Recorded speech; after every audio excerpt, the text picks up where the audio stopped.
E aí pessoal, tudo bem? Bem-vindos ao canal Coleção Paralela, eu sou o Rodrigo, este é o mestre do terror, o mascote do canal, um cara extremamente importante que sempre vai estar por aqui. E hoje a gente vai meio que começar uma modalidade diferente nesse canal. Eu cheguei a pensar em chamar isso de quadro, vou criar um quadro, mas não faz muito sentido. Esse canal não costuma ter muitos quadros específicos e houve uma época nos meus antigos canais em que cada vez que eu criava um quadro, eu criava uma vinheta específica para esse quadro. Hoje em dia eu confesso que eu tenho muito pouco tempo, é muita correria, muita coisa para resolver, cansaço, né? E como eu sempre falo aqui, me desculpem, vou ser repetitivo, mas como eu sempre falo aqui, o YouTube para mim não é nada mais do que diversão. Não é nada mais do que passatempo. Eu não tenho grandes pretensões com o YouTube, eu não acho que ele vá me levar a patamares mais elevados, que o canal vá ficar gigante, coisas assim. Se eu fosse ter esse tipo de aspiração, eu acho que eu estragaria a magia e o prazer de fazer os vídeos. Eu faço porque eu curto.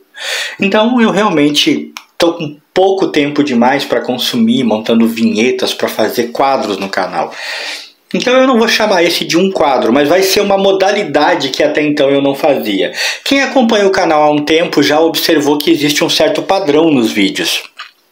Vídeos de aquisição, unboxing, como basicamente todo canal desse estilo faz no YouTube, e vídeos que sempre tem um tema central. Eu já cheguei a ter a segunda-feira do faroeste, a segunda-feira do terror, ou eu faço um vídeo fazendo um comentário específico sobre determinado tipo de quadrinho, sobre determinado tipo de leitura, enfim, os vídeos em geral têm sempre uma direção.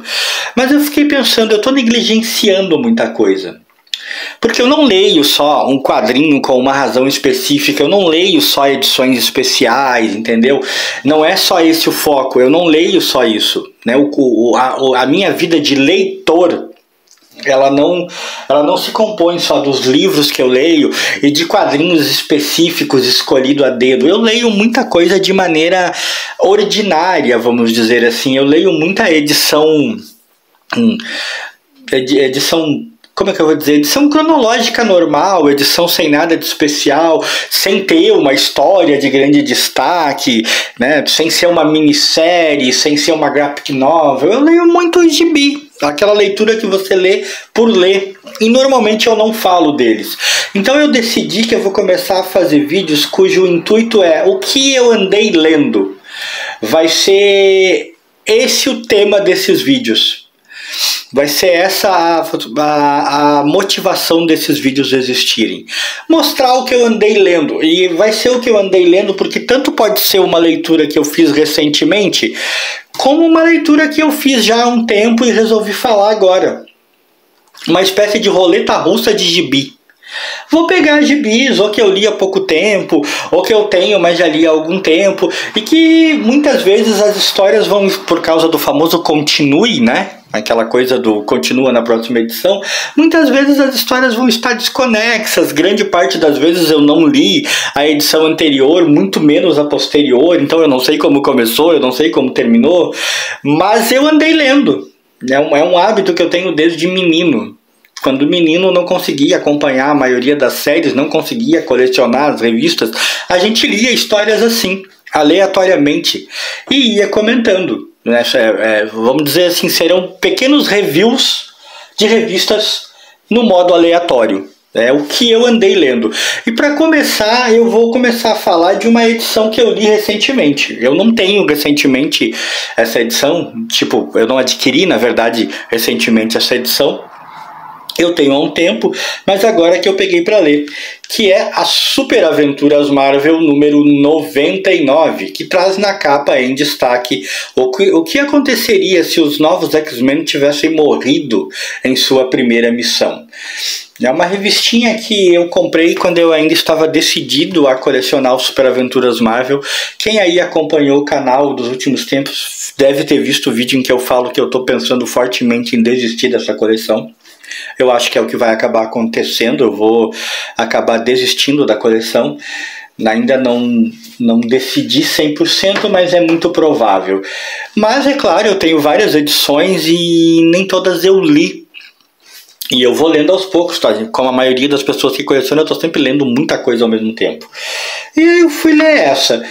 E a primeira história que traz é uma história do Justiceiro. Bem ao estilo do Justiceiro, né? Com uma aventura na qual ele enfrenta um outro ex-combatente com grande treinamento. É um texto... É um texto bom, mas não é nada de excepcional. Né, com Ear Potts, que escreveu, e o Jim Lee nos desenhos. Talvez Cal, eu acho. A luz está meio ruim aqui para eu ver. Talvez o maior destaque seja os desenhos do Jim Lee. Eu acho que eu vou dar uma baixadinha para focar um pouco mais a revista, pessoal. O que vocês acham? Talvez voltar um pouquinho e dar uma baixadinha assim. Mestre do Terror vai sair de foco, mas beleza. Então é uma aventurinha que não é ruim, é uma boa aventurinha, bem ao estilo do Justiceiro, e que termina de maneira meio indefinida, porque no fim o vilão, o inimigo dele, foge. Eu gosto das aventuras do Justiceiro, mas é uma produção que pro meu gosto eu considero muito irregular. Existem muitas histórias dele que eu curto, outras histórias que nem tanto, né? Passa batido. Traz uma das histórias das Guerras Secretas 2. Essa sim eu não gosto nada. Guerras Secretas 2 pra mim foi uma das... De novo, repito, gosto pessoal meu. Mas pra mim foi uma das piores besteiras que a Marvel fez, que a Abril publicou. Histórias bobas com um personagem onipotente, né, mega poderoso como o Beyonder, fazendo coisas idiotas porque quer aprender as coisas da humanidade, com desenhos que eu considero na maioria das vezes bem ruins. Eu até passei reto aqui, né, cara, e acabei não falando sobre esse material. O argumento é do Jim Shooter e os desenhos do Al Milgrom, né? Não gosto eu gosto de muita coisa que o Jim Shooter fez, mas não gosto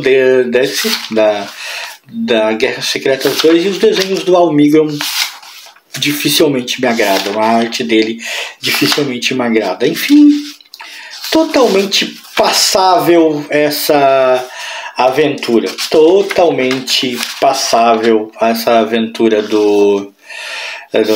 essa história, na verdade, do Guerra Secretas 2. E aí vamos para o famoso o que aconteceria ser, né?